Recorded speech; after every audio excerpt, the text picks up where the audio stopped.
তার যে প্রতিক্রিয়া এবং তার যে অভিব্যক্তি আমরা দেখেছি তাতে মনে হচ্ছে বহু বছর পর কোনো পাখিকে শিকল বেঁধে পায়ে শিকল বেঁধে আটকে রাখা হয়েছিল, সেই পাখিটাকে মুক্ত জীবনে ছেড়ে দেওয়া হয়েছে। দেশনেত্রী বেগম খালেদা জিয়া বাংলাদেশের জনগণের হৃদয়ে অধিষ্ঠিত একজন নেত্রী।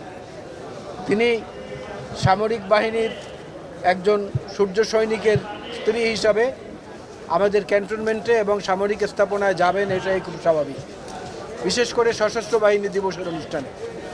তবে তার যে প্রতিক্রিয়া এবং তার যে অভিব্যক্তি আমরা দেখেছি তাতে মনে হচ্ছে বহু বছর পর কোনো পাখিকে শিকল বেঁধে পায়ে শিকল বেঁধে আটকে রাখা হয়েছিল, সেই পাখিটাকে মুক্ত জীবনে ছেড়ে দেওয়া হয়েছে, এমন অনুভূতিটা ওনার মধ্যে আমরা দেখতে পেয়েছি।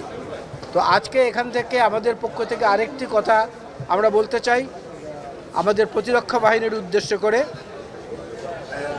বেগম খালেদা জিয়াকে যখন তার মইনুল রোডের বাড়ি থেকে উচ্ছেদ করা হয়েছিল এক কাপড়ে এবং জোর করে, এবং আদালতে মামলা বিচার চলাকালীন অবস্থায় মামলা নিষ্পত্তির আগেই তার সেই স্মৃতির জায়গাটুকুতে এই সরকারের পক্ষ থেকে এমন কোনো পদক্ষেপ গ্রহণ করা হোক যাতে তিনি আবার তার সেই হৃদয়ের ক্ষতটাকে সারিয়ে উঠতে পারেন এবং দেশবাসীও মনে করে যে না, বেগম খালেদা জিয়ার উপর যে অন্যায় অবিচার হয়েছে সেটার অন্তত কিছুটা প্রতিকার হয়েছে। বাংলাদেশের প্রশাসনিক পরিস্থিতি তার উপরে ভিত্তি করে এতটুকু বলা যায় যে মাত্র কিছুদিন আগে ডক্টর ইউনূস সাহেব এবং উপদেষ্টাদের মধ্যে আরেকজন যিনি আইনের দায়িত্বে আছেন ডক্টর আসিফ নজরুল সাহেব, দুজনই বলেছিলেন নির্বাচনী ট্রেন যাত্রা শুরু করেছে। তো সেইটার একটা পদক্ষেপ আমরা কালকে দেখলাম যে হ্যাঁ, প্রধান নির্বাচন কমিশনার সহ আরও 4 জনকে ইতিমধ্যে নিয়োগ দেওয়া হয়েছে। তো সংস্কার শব্দ এবং সংস্কারের যে আকৃতি, এটা তো বিএনপির হাতে তৈরি।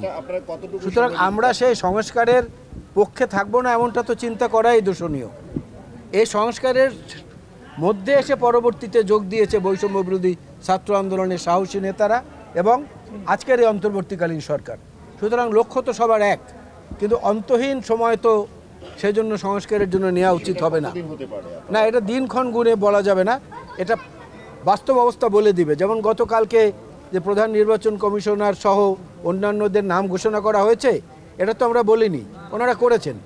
এ তো বুঝলাম একটা পদক্ষেপ এগিয়েছে। এইভাবে যতটা আগাবে এটা আপনারাও বুঝবেন, আমরাও বুঝবো, তখনই মনে করবো যে নির্বাচনের জন্য উপযুক্ত সময় তৈরি হয়েছে।